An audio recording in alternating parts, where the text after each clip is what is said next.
All right.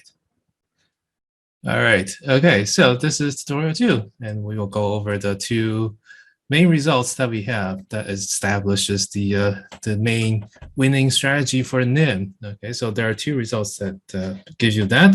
So the first one is this bizarre result that explains how to reduce NIM piles into these powers of 2s. So if I can write n as a sum of distinct powers of 2s, like in binary, and we put them in descending order, then star n, the NIM pile for one NIM pile of n, size n, is equivalent to the combined NIM piles of the individual powers of 2s. Okay, which is a bizarre result, but that's what the mathematicians came up with before. Okay, and to prove this, the illustration we have is about star 7, right? So this is star 7, and we see that 7 in the binary decomposition is 4 plus 2 plus 1. Okay, so essentially the goal is to prove that star 7 is star 4 plus star 2 plus star 1. Okay, and we want to do this by induction. Okay, and the way we do this by induction is to look at the two parts of the right-hand side. One part is the star 4, the other part is star 2 plus star 1. Okay, both of these are smaller than 7, so we can say by induction, we can just apply this for those two things. So by induction, then the second part is just star 3. So now it becomes just star 7 is star 7 equivalent to star 4 plus star 3. Okay. And the way we do that is to show that the two sides have equivalent options. Right? So they have this the options of the 7, which are just star 0 to star 6. Those are the possible ways you can play one pile of NIM with 7 chips. And the options of the right-hand side, star 4 plus star 3. Okay, and what we're going to try to show is that the options of star 4 plus star 3 are equivalent in some way to star 0 to star 6. Okay, right. So that is the overall overarching goal here. Okay, all right. So, so the way we do that in the proof is we break into two cases because we have two things here, star 4 plus star 3. So if you make a move on star 4 plus star 3, either you make a move on star 4 or you make a move on star 3. Okay, all right. So the first category we have is what happens if I move on star 4. Okay, so what happens if I move on star 4? So I can remove 1, 2, 3, or 4 chips from this pile of 4 chips. Okay, and that gives me a star 0, star 1, star 2, and star 3 on the first entry, and we don't change the second entry, that is star 3. Okay, all right. And we want to know which options are these four equivalent to on the right-hand side. Okay. And as it turns out, what happens is all of them are less than equivalent to things that are less than 4.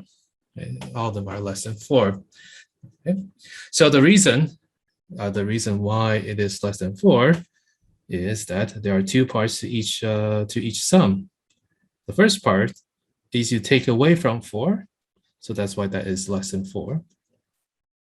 The second part, it goes back to the beginning, where we have star 4 plus the rest of the powers of 2s. Okay, and these are powers of 2s that are less than 2 squared. Right? So using results from number 3, they cannot exceed 4.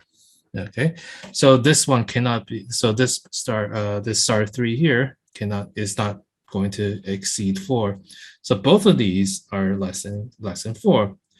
And the idea is it becomes less than 4. It's equivalent to something that is also less than 4.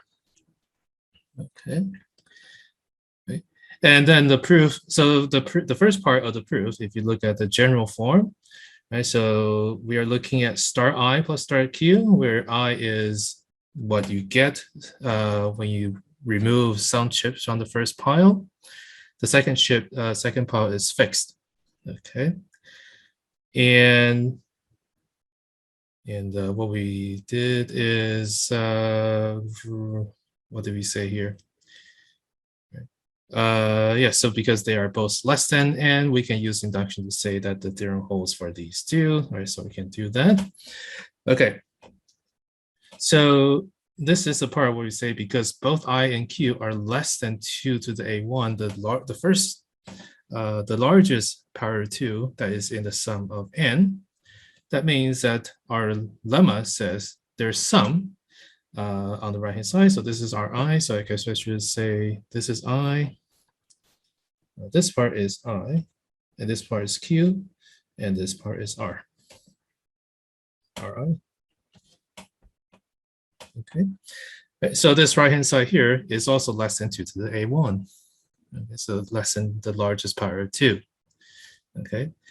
So what we get here is then all the right-hand side numbers here, all the right-hand side numbers are less than 2 to the largest power of 2. In this case, it's 4. So you know that it's between 0 and 3. Right? So you know it's between 0 and 3. Okay, so that's what this part is saying. Okay, so this part, I guess, is saying that in our example, the right-hand side are all between 0 to 3. Right? So that's 4 numbers, and then the right-hand side are possibly these 4 numbers. So then the next part is if they're distinct, then we know that we have all 4 numbers. Right? So if they're distinct, then we have all 4 numbers. So that's the next part, right? So we're trying to show that they are distinct. Okay. And the way you show something is distinct is to say, suppose 2 of them are the same, and show that they must be the same case. Okay. Or show that if 2 of them are different, that means that they must be different cases. Okay. So what we have here is we suppose that 2 of them, suppose you had 2 things on the right-hand side that are the same, then we have some argument about the copycat principle. You just add the same thing on the right-hand side. Right, so I think what we did is if 2 of these are the same, then we're adding star 3 in this case to both sides. Right, so here, from here. So suppose we had star Ri, star Rj, and then we add star 3 to both sides, so then we get star Ri plus star 3. Star Rj plus star 3 in the example here. And so if 2 of them are the same, then you can add them both like this. Okay. Is that right? That should be right. Yeah. Professor, I think the star Ri is equal to star I plus star 3. I don't think we're adding. We're adding the left-hand side. Yeah, sorry about that. Okay. All right, so let's erase this.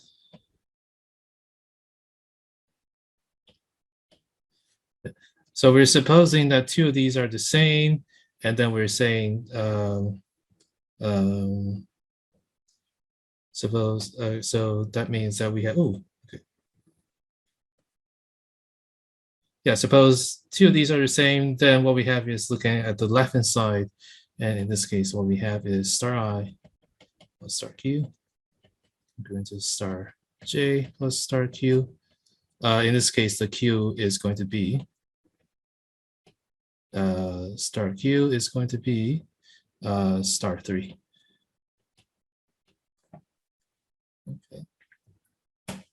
Okay, and this is just star Ri. It's just star Rj, and that gives you Ri is equal to Rj. So they're the same cases. Okay.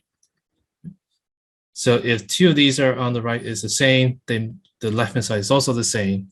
So then that means that they are distinct. All right. Okay. So what happens here is that we know that the right-hand side is between 0 and 3, and there are 4 cases, 4 numbers they're all distinct. So we have exactly a bijection, essentially, a bijection between the left-hand side and well, between these 4 and 0, 1, 2, and 3. So that covers the first case, getting everything from star 0 to star q. Not star q. Star 0 to the star 4 minus 1, in this case, star 3. Okay. All right, so that's the first case. I guess I'll pause a little bit to see if you have any questions. Also, I need some water.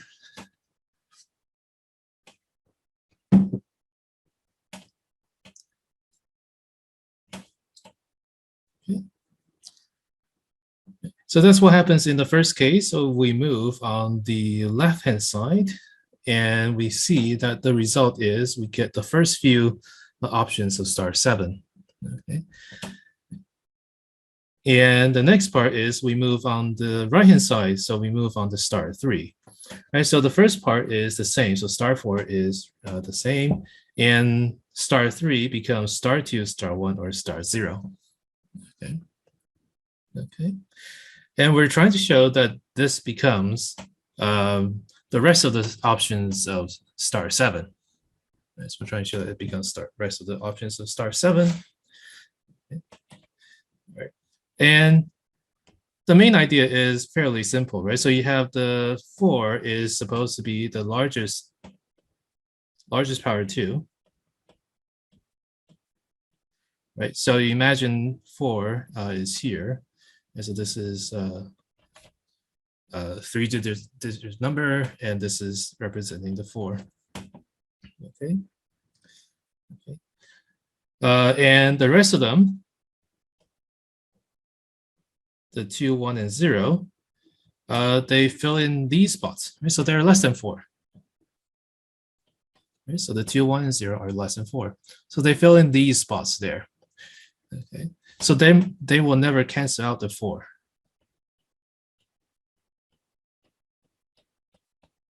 Right? So we take star 4 and add the rest of them. You will never cancel out star 4. Right? So that means that, well, the right-hand side is always going to be at least star 4. Okay. Right? And that's what we're doing in the proof here as well, right? So the options are the star 4 here plus star I, and I is less than q, and I is also less than the 4. Okay. All right. Right. So this star I here is on the right hand side, and they are all less than the largest power of 2's. So that means that their sum is also less than q. I think I just said that, didn't I? Okay. Anyway, so okay. Okay, so none of these things, things on the right hand side will contain star. When you do the expansion, it will not contain the 4. Right? So it will not contain the 4. Okay. All right. So what we have here is that we had the first term here. So the first term to the A1, that represents the star 4 over here. And the second term here, the rest of the term, they represent this part. Okay. Okay. And what happens is that you use induction to say that star I, which is this one, that is just the sum of these stars. Right, so this is just the sum of these stars. Okay. Right. And then you use induction to say that we combine them, you will just get the original number back. Okay. Right? Because none of these numbers here will interfere with 2 to the A1. Right? So these are all distinct powers of 2's. Okay, so the fact that they're all distinct powers of 2's means that they will never cancel anything. So then they're just adding together when you sum up the stars. Okay. All right. So that's essentially what happens here, right? So the left-hand side is always the highest power of 2. The right-hand side is going to be strictly smaller than that, right? So that means that the highest power is here. The rest of the powers are to the right, right? So they will never interfere with each other. So when you take the XOR, you will never cancel anything. Okay, so that means that if you look at the sum total of, oh no, that's not right. When you look at the sum total of the entire things, it's going to be strictly, it's going to be at least 4 up to the largest power, largest number, which is going to be up to the original number star 6 minus 1. That's original number 7 minus 1. Okay. All right. I have no idea whether this helps or not, but we'll see how you feel about this. Okay. So that's the main idea of the proof that the stars do expand with 2 to the powers of 2's. Right. So the first part is you take the options of the power of 2. That gives you anything from 0 to that power minus 1.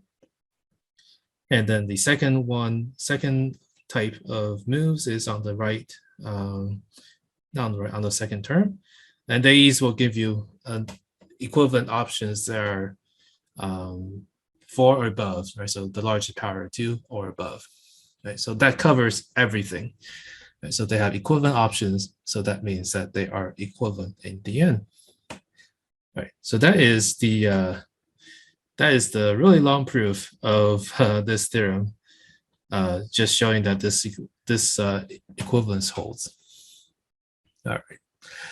All right. Well, that took like 15 minutes. Do you have any questions?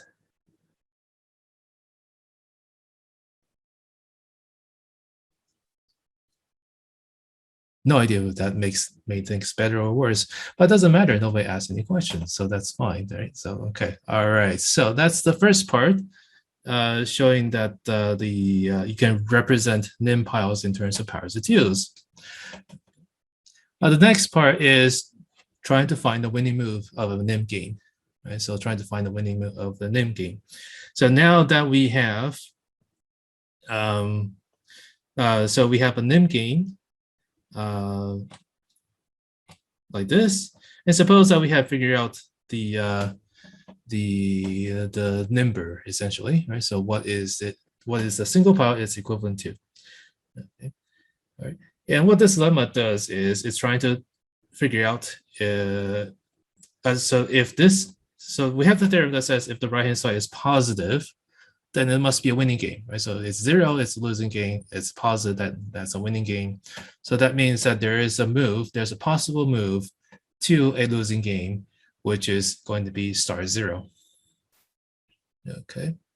So one way of getting star 0 is to do we add star s to both sides. Right. So one way to get star 0 is to say let's add star s to both sides. Right. So then the right hand side becomes 0. And then we try to figure out what is the effect of adding star s to the left. Okay. And the effect we want is that's equivalent to removing some chips from one pile. Right. Right. So we want the effect of adding star s to the left to be removing some chips from one pile. So that's why we want to have this. Right. So if there is some pile here, Bi, when you add star s to it, it becomes something less, then that is going to be a valid move, right? So you're removing some chips so that we get star 0 in the end. All right. So the example here we have is star 25 plus star 21 plus star 11. So that is these 3 binary numbers. And this is their XOR, right? So this is their XOR sum. Okay. So in this case, it's 0, 0, 1, 1, 1. So the idea is we want to add 0, 0, 1, 1, 1 to one of these three so that it reduces, right? So we want to add this to one of these three so that it reduces. And the way we do this is if the largest power 2, that is 1, matches the number, matches the 1 in that number, then it's going to reduce. It's going to reduce. Okay. Right. And the reason for doing for that is that if we have a 1 here, okay, so maybe I should do that. So you have a 1 here, it will cancel out with this 1 if you add to that number. Okay, so that means that we are, if we do that, then it reduces the value by 4. It reduces the value by 4. If we do the other two and add it to there, at worst, we'll add 2 and 1 to it. Right? So at worst, so from here, we at worst add 2 and 1. Okay, so overall, it reduces. Right? So it reduces overall.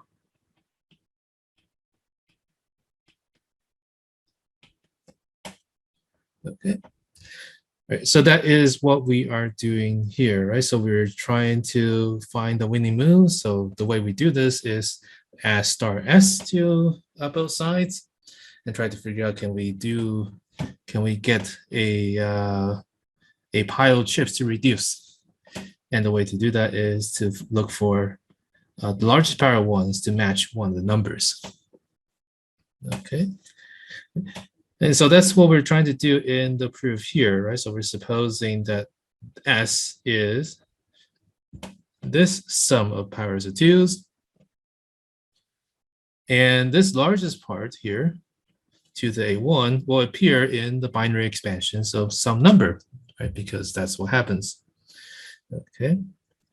And so we picked one of them. In this case, we will pick 21 for our example, but the BI is that one.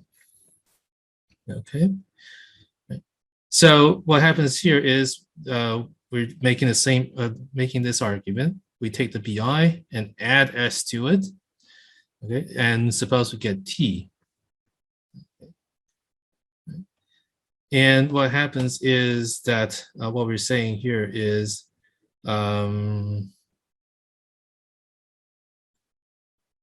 yeah, so what happens is to the A1, the largest power is in that expansion of BI, so it's going to cancel out that term. Okay, so this part is basically saying it's going to be reduced to the A1 at least. Okay, and the second part here, the rest of them, is telling me that it's going to increase by at most. So this is an increase. Increase less than to the A1. So the rest of them are smaller terms, so they will not increase more than that. Okay. Right, so the overall effect is that the result here, the T here, is strictly less than BI.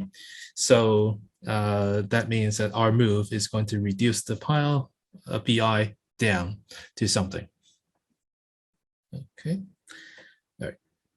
So that creates a possible winning move for a NIM game, right? So this process here gives us one possible way of getting a winning move. All right. Okay, so that's my explanation for this lemma. So now I'll throw it to you to see if you have any questions about this.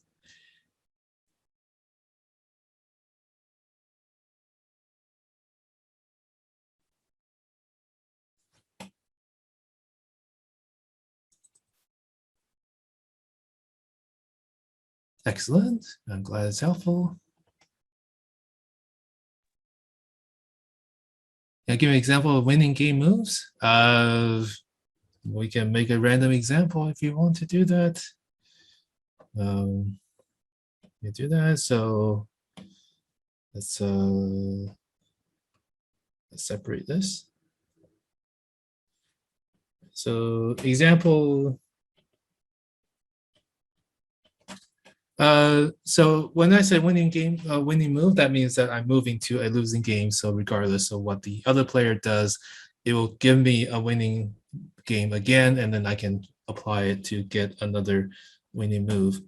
Okay, so I guess we'll take 3 numbers. Let's do random.org to give me three numbers. Random.org, 3 numbers. 5, 8, 11. 9, 8, and 11. Okay, well, Yes. that's easier.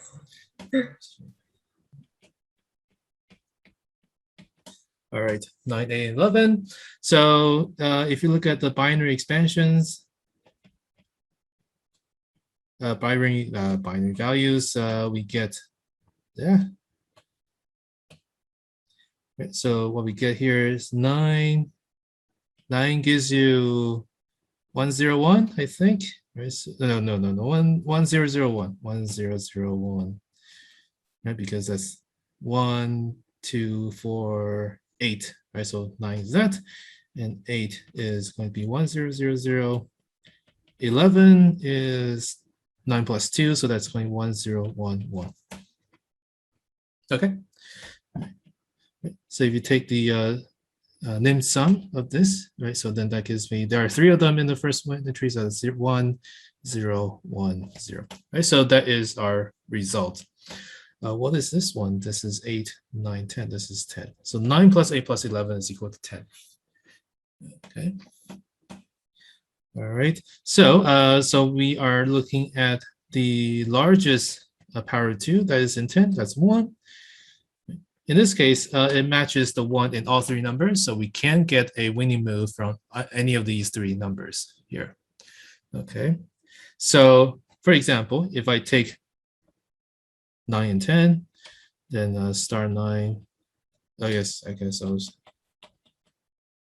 I'll do 9 plus 10 is equal to, right? So if you take the XOR of these 2 numbers, that's going to be 0, 0, 1, 1. I shouldn't say that's equal to 0, 0, 1, 1. I'll say that's 0, 0, 1, 1. So that means that this is equal to 3. Is that right? 1, 0, 1, 1. Yes, that is right. So that's equal to 3. Okay. Right. So that means that the goal here is to reduce the 9 to a 3. Okay. So here, so the winning move. So one winning move here is going to be remove 6 chips from the pile 9.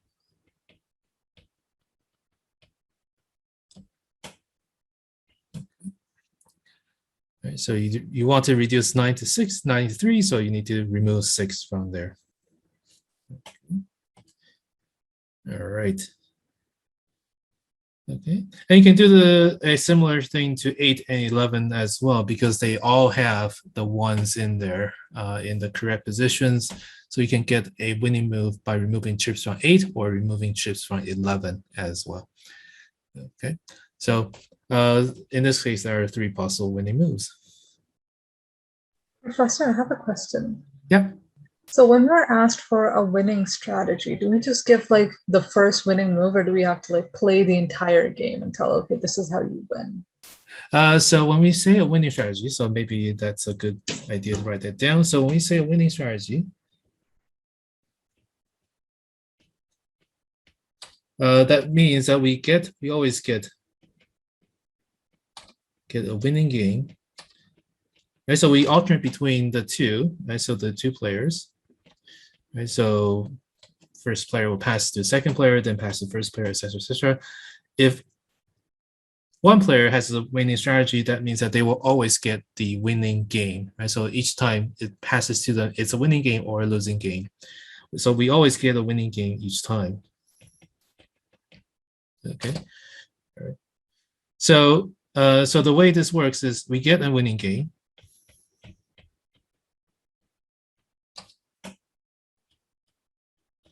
We have a winning move.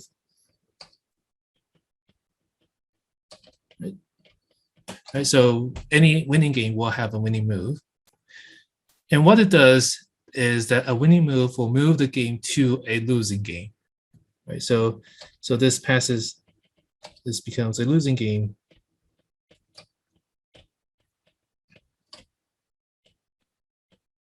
For the other player.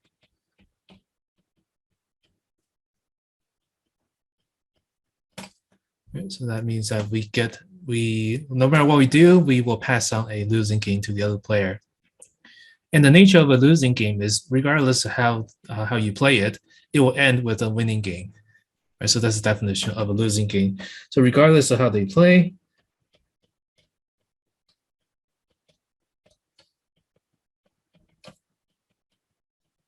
we will then get a winning game back.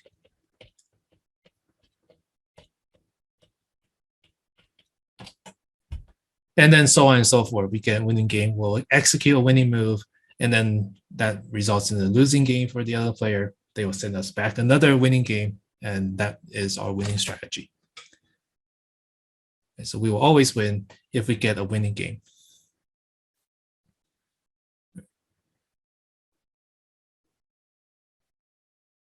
All right, okay, good. All right, so hopefully that is fine. Any questions?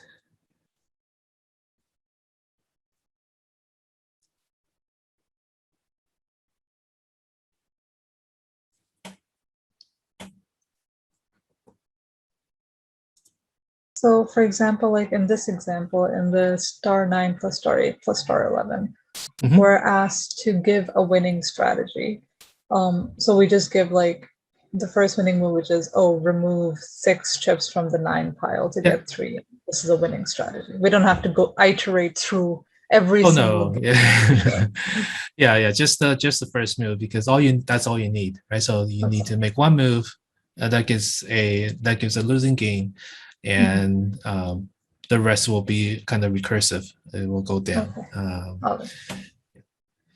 So in this case, the 9, 8, and 11 will become 3, 8, and 11. And then that is a losing game. So depending on how they get back to us, we will give another winning move. Okay, perfect. All right, no problem. All right. Anything else?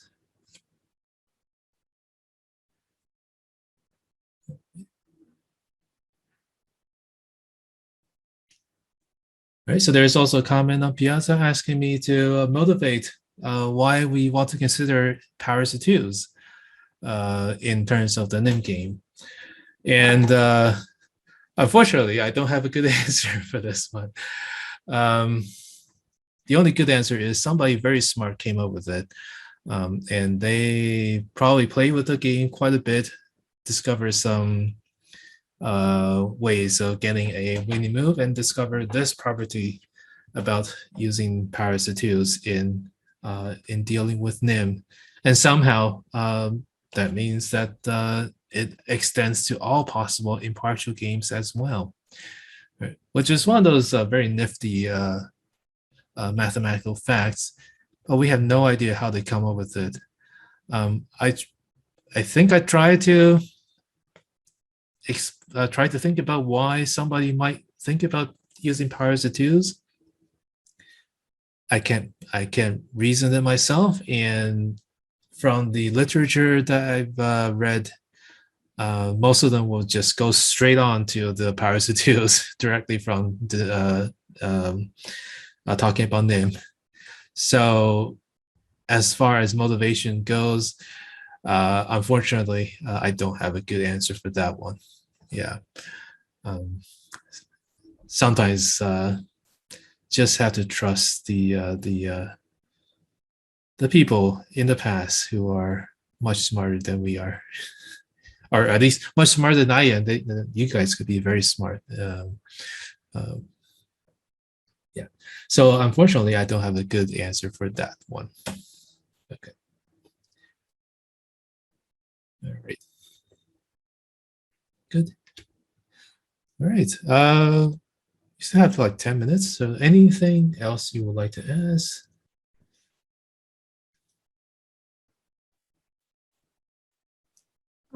In our proof of the Sprague-Grundy theorem, you said it was slightly sketchy. So what would you do to make it less sketchy, I guess? Probably, let's see, what did I do?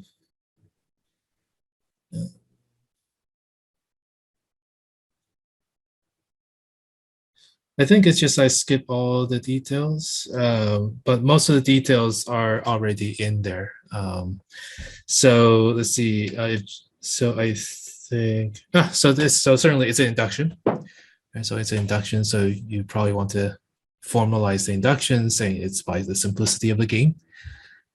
The base case would be when there are no options, then we have the result from before that it is equivalent to star 0. Okay.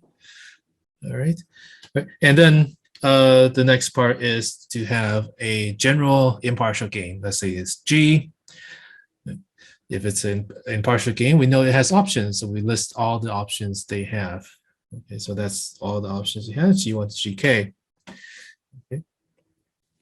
And this is where we use induction to say that what is the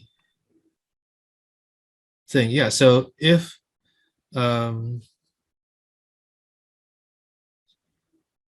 I guess one thing would be each one of them would be equivalent to some star ni. Okay. Do we have a proof of this? I'm trying to think if this proves it. Is it partially?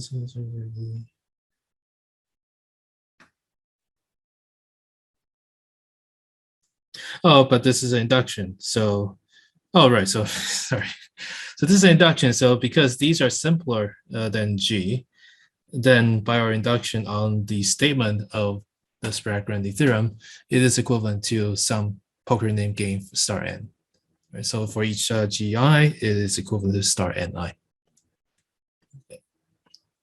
Okay, and then we use the previous theorem, this theorem here, to use the MEX to find the how we can get the star for the original games G. Okay, and that's how we can prove that every game has a nimber, essentially. Yeah. So I guess like just to flesh it out more in terms of what the induction is. Yeah. It'd be like. Yeah. So just some details about induction and just slightly more explanation somewhere in there. Yeah.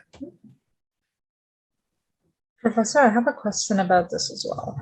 So in the proof, we're assuming that G has some options and that each of these options are equivalent to a star n.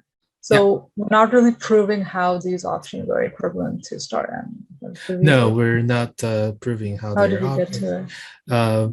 We say that they are equivalent to some star ni because of induction. Right? So like,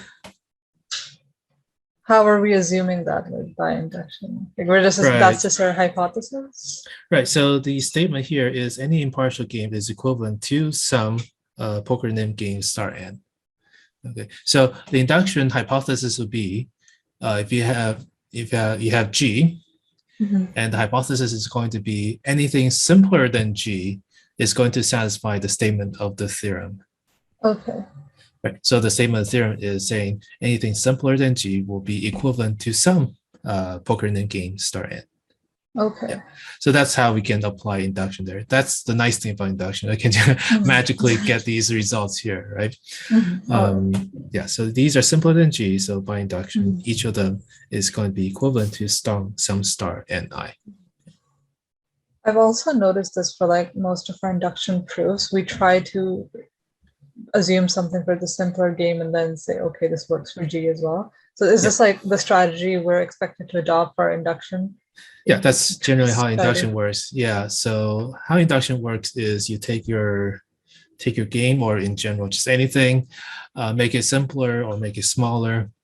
And then we apply the result to these simpler and smaller things. And then from that, we try to derive the result for the original thing. Okay, all right. Thank you, Professor. Okay, no problem. I think we're going to see fewer inductions later on in the course, but it's good to know. It's good to know induction. Yeah. All right. Excellent. All right. Anything else about the course materials?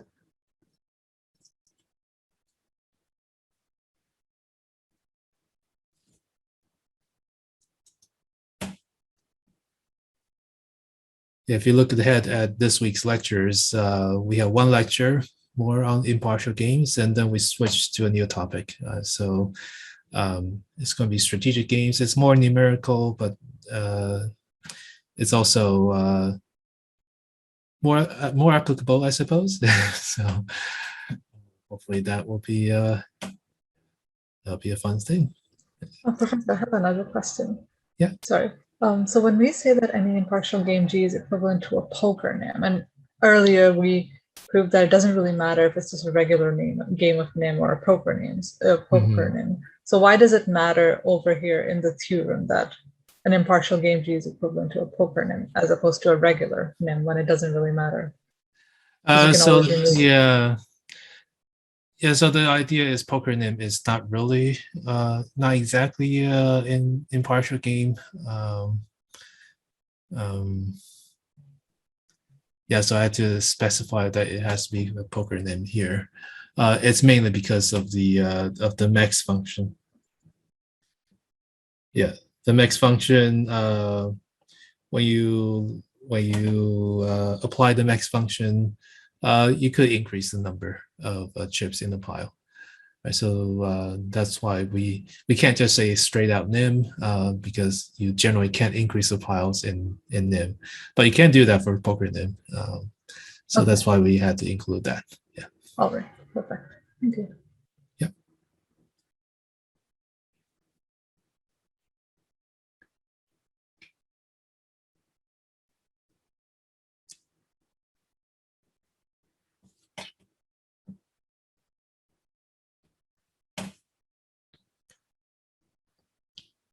All right, so I guess I'll stop recording. Hopefully it has been recording.